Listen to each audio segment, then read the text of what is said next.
Hello, and welcome to the Divorced Dadvocate, divorce support for dads, where we help dads create a healthy and less traumatic divorce. My name is Jude Sandoval, and I'm your host. I created this podcast in the Divorced Advocate community as a result of my own high conflict divorce, and because you as a dad deserve all the resources necessary to thrive through this challenging time. I encourage you to check out our website at thedivorcedadvocate.com, where there are resources that correspond to this episode, as well as free access to our membership community, where you will find live meetings, free workshops and courses, private discussion groups, and more. And now, on to this week's episode. Hello, and welcome to this week's episode, where I join Jason Kendrick and Kirk Samuels on their Mad Men of Masculinity podcast. And we talk about intersexual dynamic, shit tests, as well as why it's good to say no to your wife or girlfriend, among other things. So I hope that you enjoy the show. Also, a reminder that the divorce quiz is still up at the website. Check it out under the divorce quiz tab. And also, our membership site has launched, so check that out. Also, a lot of phenomenal membership benefits like member-only podcasts, as well as member-only articles, free workshops, free courses, etc. And now, on to the show.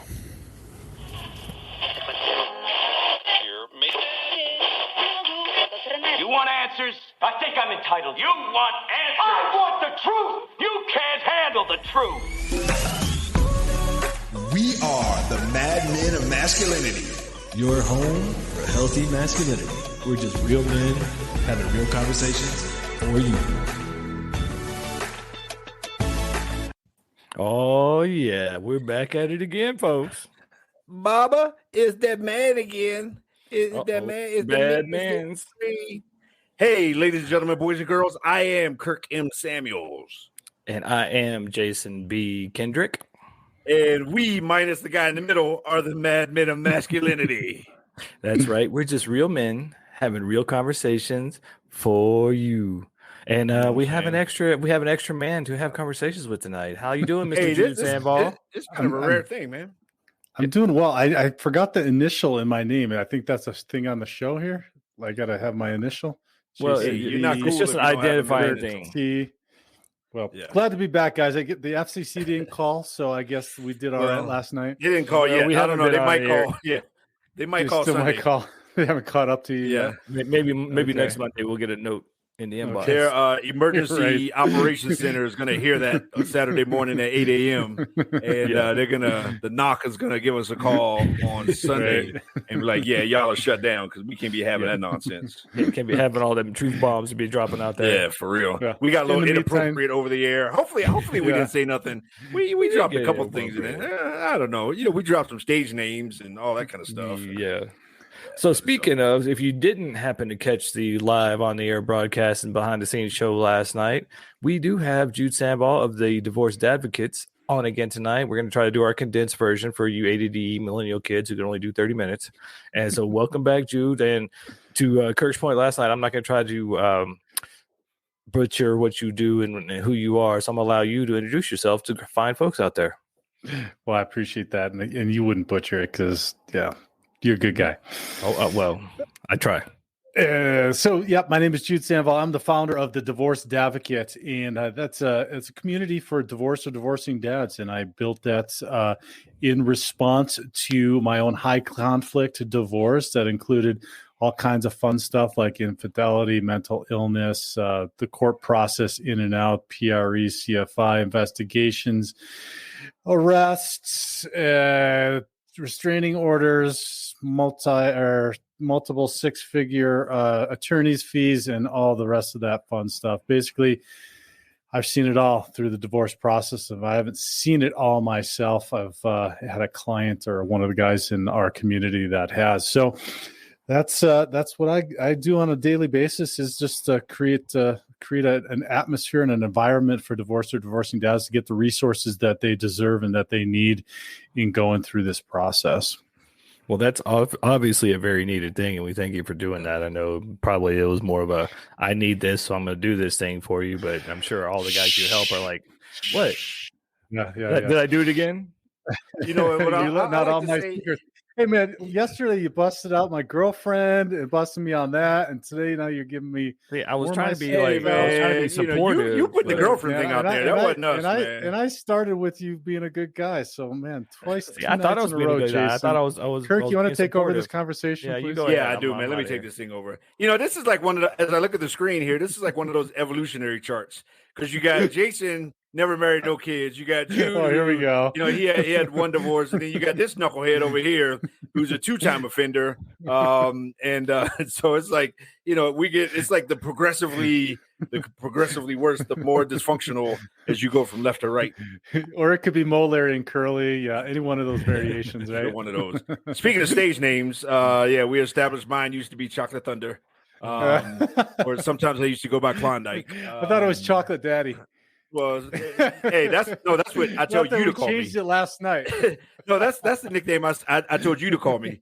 But no, man, it's all good. So you know, get right into it again. We try to keep these conversations fairly short here on our follow-ups. We don't go as deep as we do on the deep dives, so we try to keep these normally around 25-30 minutes or so. So this is the kind of the what we think anyway is the culmination of our divorce series. Where, you know, we started off saying, hey, let's do a topic about divorce and the effects of men. And then we got into that show and we realized, yeah, okay, this is going to go on for a while. And I think that was a month ago. And we've been covering this topic. And so we decided to kind of close this thing out here with somebody that is a leading authority by profession. This guy pays the bills working with men who have or are or will be, hopefully not, but will be going through divorce and that kind of stuff. And so we're honored to have you on here, Jude. And, you know, full disclosure, we met you through, at least primarily through the B-Men kind of group and organization and that kind of stuff. And you've opened up, you know, your facilities to us to meet and all that kind of stuff. And so you're doing fantastic stuff, man. And we appreciate you.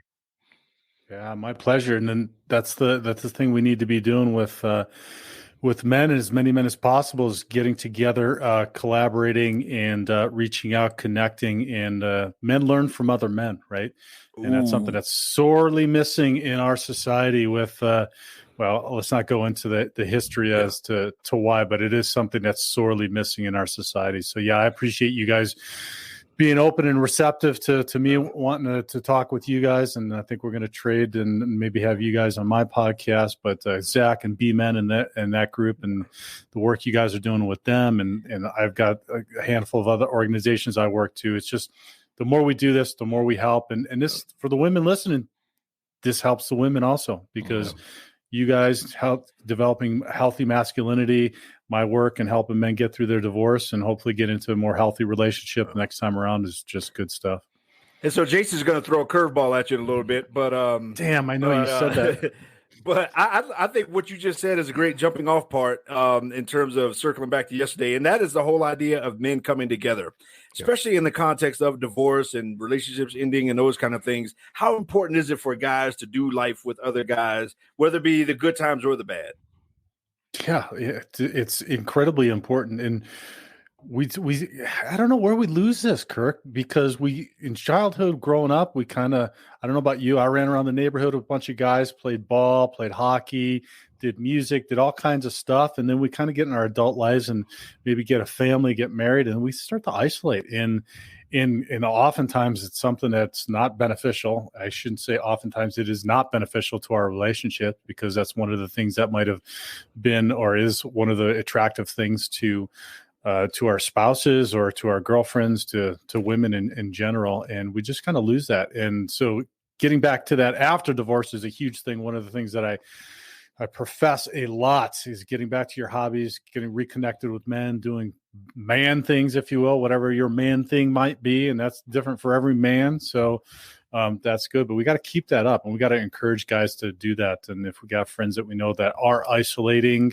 because it's easy to do, especially during some crappy pandemic and whatever else we've got going on, that we need to reconnect, pull guys out of their shells and their man caves, their houses, or their, whatever, jail cells, or and I say that not from jail cells, but like whatever jail cell they're in, like maybe a bad relationship, Right. etc. They're self-imposed prison. Yeah. Exactly. Self-imposed prison. Yeah. Yeah, You're much more eloquent than I am, Jason. Oh, well, thanks. I appreciate that. The check's in the mail. Yeah.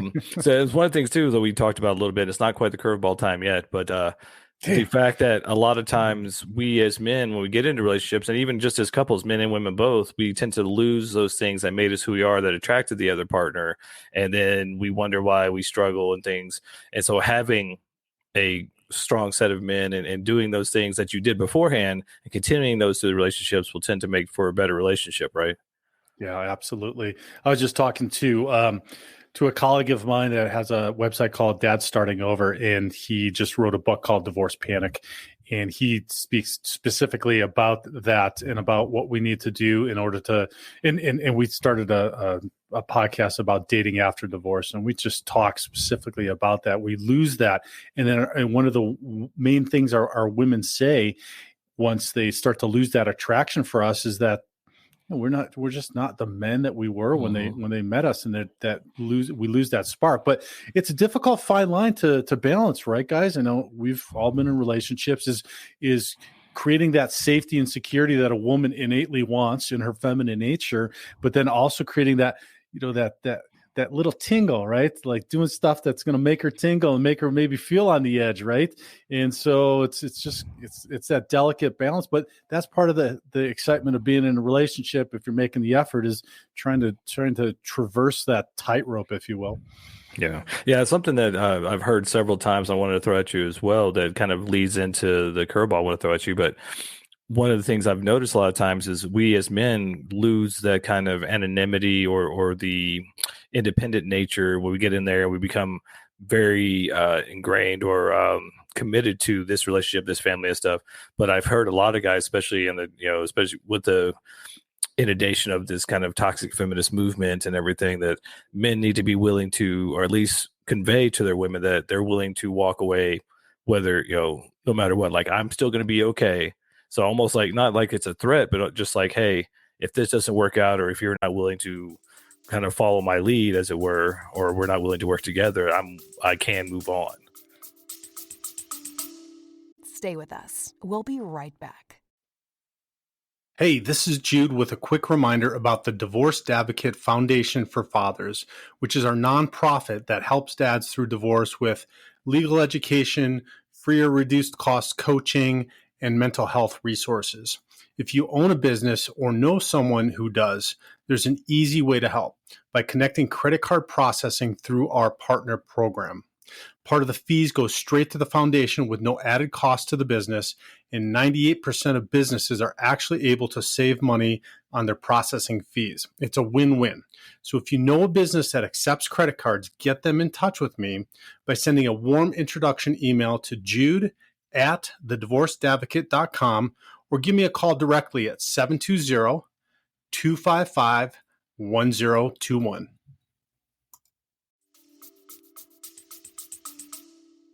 Yeah. So, and I don't feel like that's a curveball at all. And so I'll take it back, maybe even a little bit further, to some self-respect.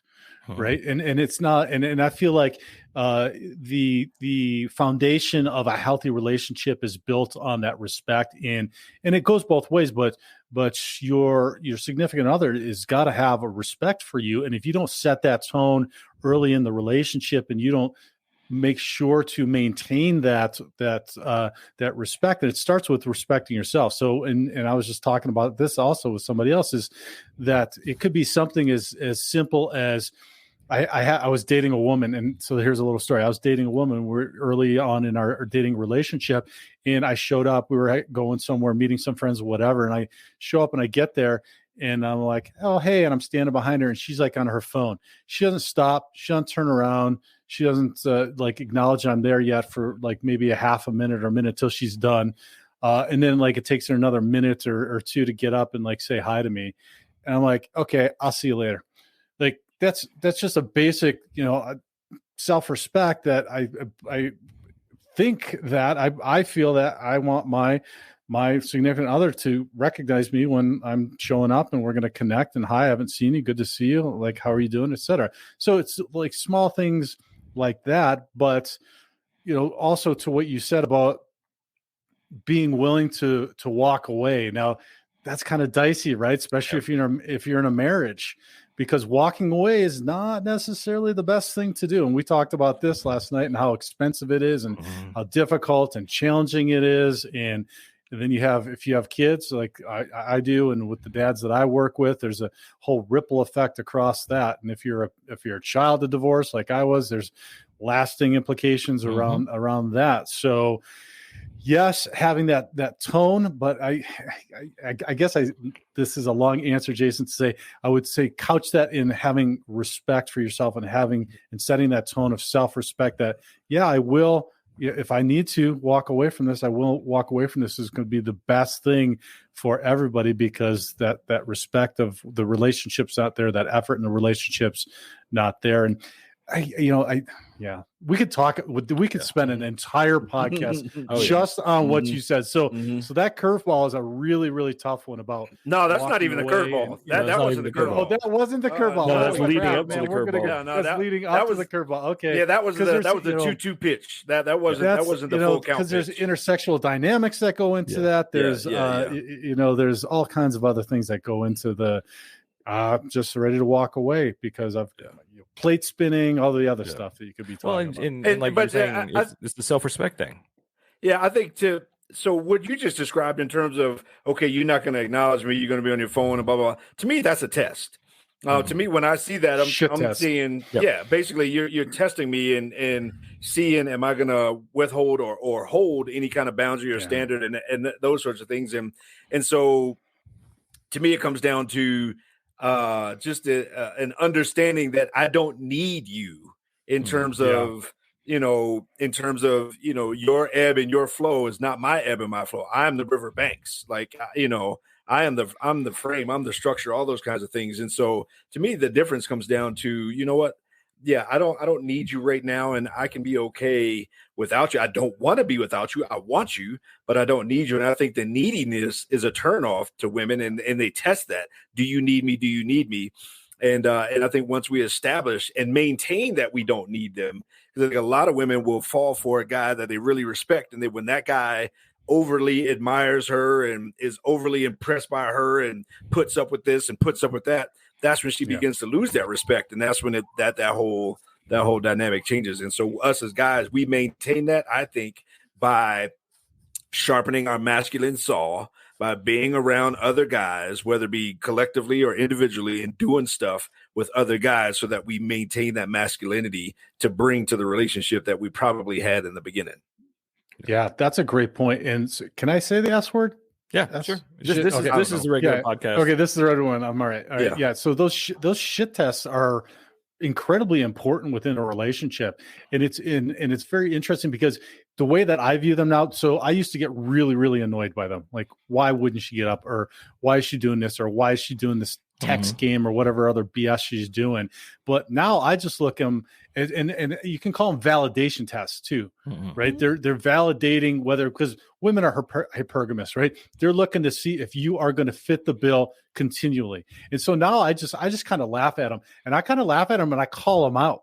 I'll call them out and say, okay, look, so in this circumstance, and I had something recently, with my girlfriend that I said, so for me, it's communication. I was like, okay, so I noticed you did this, and so this makes me feel like this, and in the future, like, and so if I'm rewinding to this example I used before, I would have said, look, I would have been a little more mature than just saying, hey, see you later.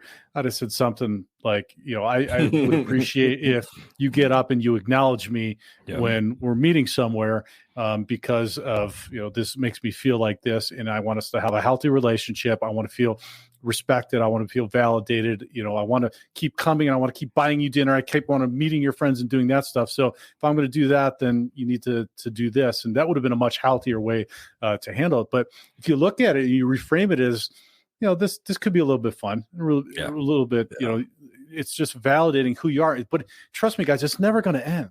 Yeah. It's never going to end. In the most healthy relationships, it's never going to end. They're going to keep doing that just because that's what they're supposed to do. So you can either get irritated by it and butthurt and then say, I don't need this shit, and and walk away. Or like you said, like, well, I can, I got other options, which most of us guys do. And or you can just use it as an opportunity to learn more effective communication, but also go deeper in your relationship. Because let me tell you, you want to create that tingle, you call her out on one of these shit tests, and you pass it. Oh man, look out. You keep doing that. She's gonna know who the healthy masculine guy is inside. Yeah. So let me reset, and then I'm gonna throw it. Then I'm gonna throw it to Jason for the curveball here. So Mad Men of Masculinity, we love doing this thing. MadMenRadio.com. You can listen to us Saturday mornings 8 a.m., Wednesday 6 p.m., 12:20 a.m. KLDC in the Mile High. Of course, digital webs everywhere, podcasts, YouTube, Facebook, all that kind of stuff. Got our man Jude Sandoval here. This is our guy. We're talking about this divorce thing, and one of the things that we kind of touched on yesterday, but JBK realized that, man, there's some gold in there. And I'm the catcher now. Okay, I caught that one. I'm gonna throw it back to the pitcher, and now he's gonna give you the full count curveball here. So we've actually been touching on it already, and some of the things you talked about, like calling out the shit test and having that self-respect to be willing to say, hey, I'm not going to put up with that. I'm going to walk away. And what that kind of really leads to is what you talked about was the man needs to lead the relationship. And then some of that leading is not allowing the shit test and all these different things to knock him off his purpose and his path. But since you just kind of touched on it, we didn't get to really dive into it. I wanted to dive into that more, like for the guys who maybe have struggled in relationships or have struggled through divorces and are wondering how they can improve it for the next time. Like being the leader in the relationship is really a big part. And I think that's something we definitely don't hear about nowadays, especially with a lot of the pro-feminist narrative. Yeah. Okay. So I'm going to give you one word for the guys listening for your next relationship. Is going to be golden for you. Just one word that you can use. And that is no. Tell her what? Complete sentence. No. What? Yes. No. You mean period. Like every answer is not no, yes. No exclamation point. No. Wow. No. Period.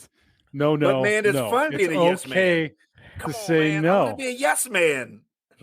Women and man, to a T. And this is so this goes back to the intersexual dynamics that we talk about and why the jerk boys and stuff get women and they get the tingles for them and stuff because they just that gets couched in game and whatnot is the like not giving a crap and whatnot, but it's that's on the surface level really because what we're talking about with the shit test earlier is more they want it it's a fitness test, right? It's a validation and a fitness test as to whether or not you are fit to be her mate, right? And this goes back to biological biology and everything and with women and difference between women and men. And so it's subconscious and they don't even know it a lot of times. So if you incorporate this no word into like, no, I really don't feel like doing that tonight. Let's do this. Or not even having to answer that, but coming up with a plan and leading the plan. And I would take it even further than that, leading the relationship, really having a framework for what you're doing and how you want to do it, what your intentions are, whatever those might be, but then leading from that perspective, man, women want that. Women need that. That doesn't mean that women can't be leaders. It doesn't mean any of the women listen and saying that, but even the strongest of women want a man that's going to step up and lead the relationship, going to say no, going to share what they want, what their needs are, be open about that. If the communication is breaking down, be the one to talk about it. Don't hide. Don't run away. Don't cower. You come up and you say, just like you would your buddy. I mean, it's a real easy one.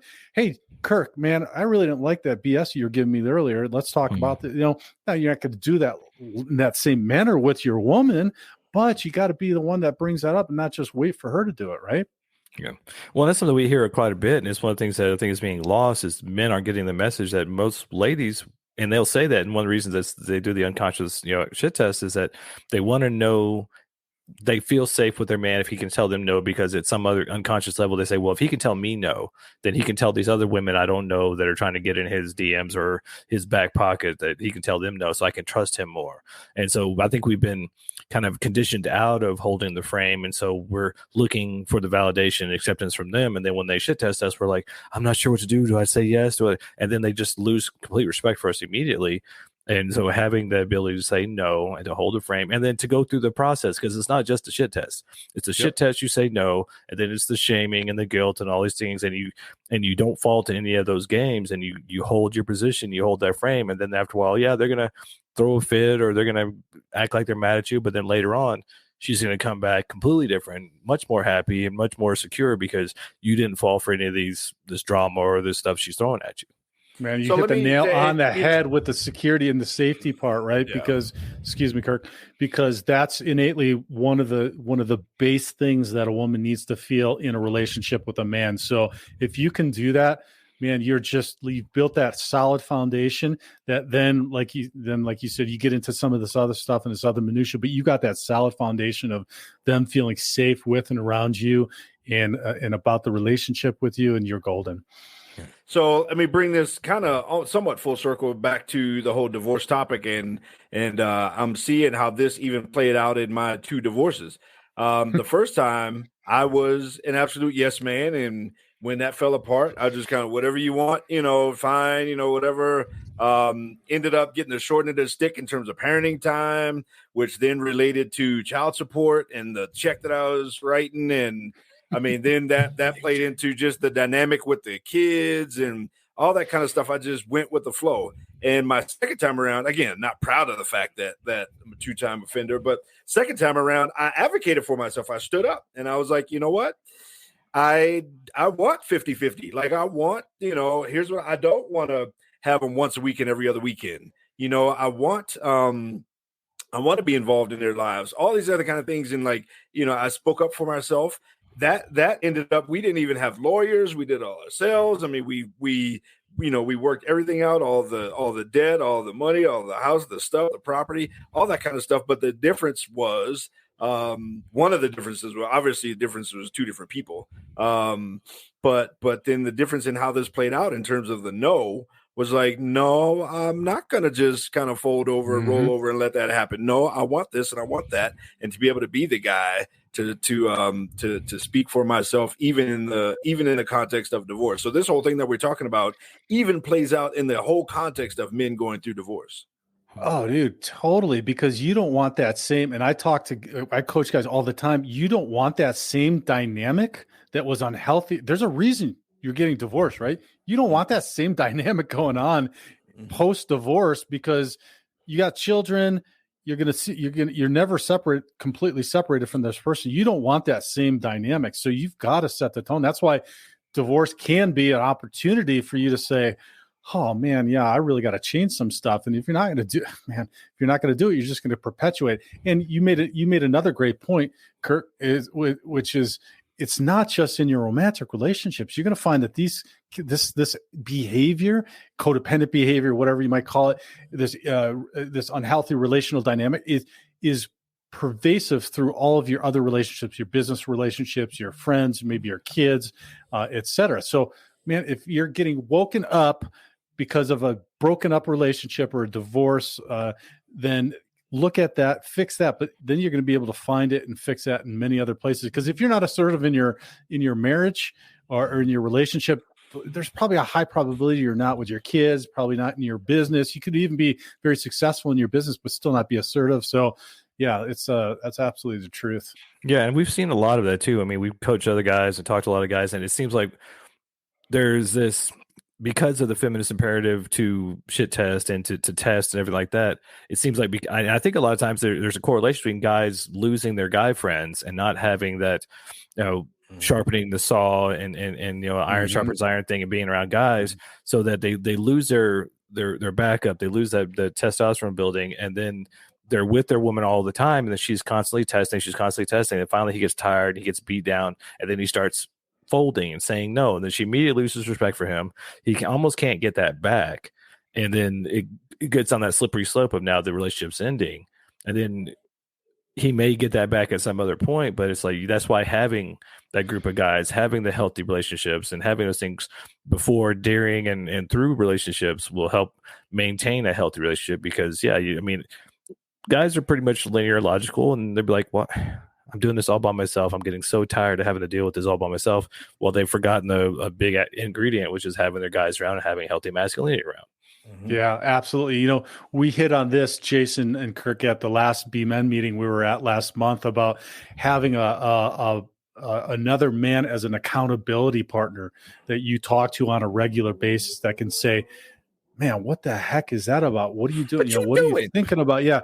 Mm-hmm. Are you gonna do something, or like what are you calling in? I think who was it said call you to your capabilities, right? Mm-hmm. Call you as a man to your capabilities of what you should be doing and how you should be showing up as a man. And I'll tell you what, and I've experienced this in my life, and it's been a little over a year now since I've got an accountability partner that I meet with once a week, every week to start the week.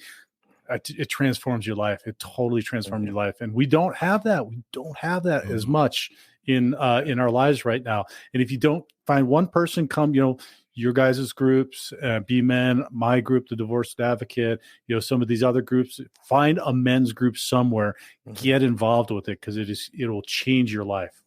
Yeah. And that's Chris Natsky that says, Chris Natsky says holding men capable as opposed to holding men accountable. Yep.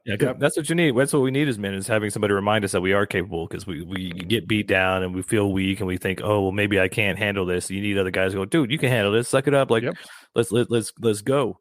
And I mean, even if you can't find a men's group, there's personal development groups. There's all these different things where you can find other men, even sports groups or bowling leagues, something like that. Some men you can talk to bounce things off of, because you need to have another guy who you can say things unfiltered that you wouldn't say the way, you can say it to your guy friends in a way you could not say it to your woman, and get that out and vent that out, and then get some feedback. And then you can go, okay, let me look at this another way. How can I handle this?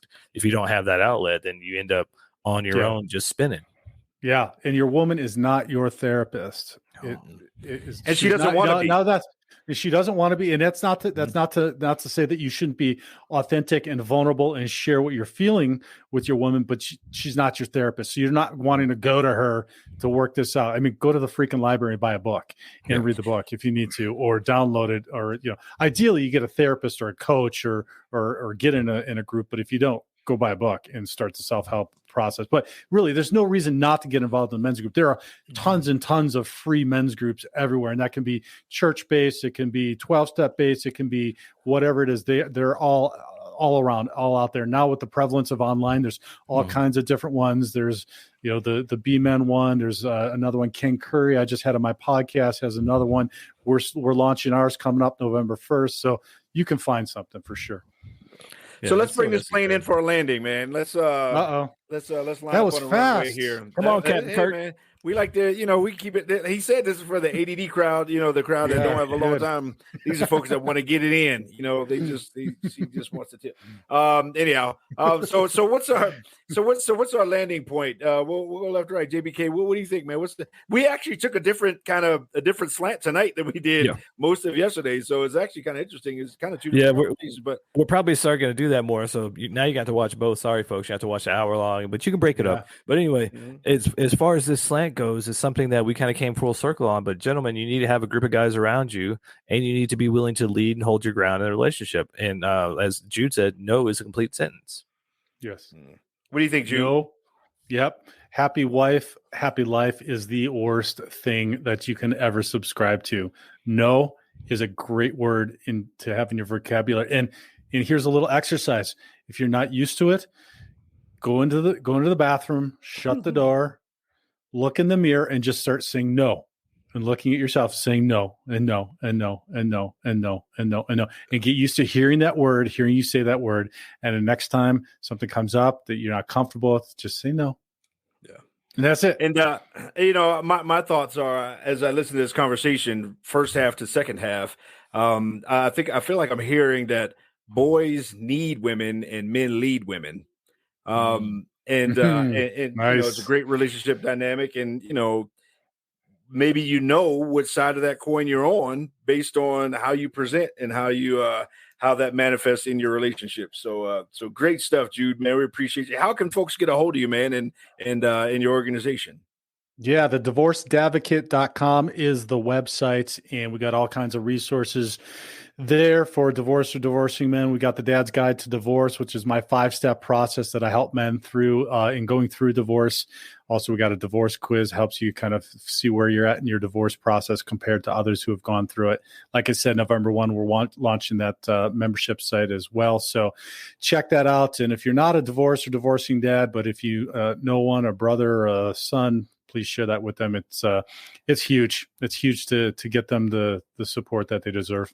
And guys, I just want to say I am honored to be on with you guys in the work that you're doing in helping men with understanding what healthy masculinity is. I know that inherently we do, but with society, with upbringing and all that stuff, it gets all skewed and out of whack. So these simple conversations are really huge. And so God bless you guys for doing what you're doing. Thank you very much, sir. We appreciate you, and we appreciate what you do. We appreciate you're in our community and our group, and that you're willing to come on here. And we really do appreciate that you validated a lot of things we already said. So yeah, checks in the mail. Yeah, you guys know. We were Listen to these guys; they know. We were right. He said it. Y'all heard him say it. Very rarely do we even have guests on here, man. And so it was. I mean, this is second time in terms of from our radio platform and stuff like that. So, man, it's an honor for us to have you on here, man, and we really appreciate you.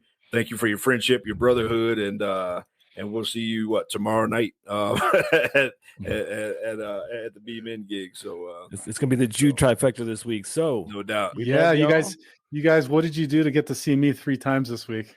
Something good. Lucky fellas. Lucky, I mean, there's women out there that don't get that. You're right about that. They need more of us.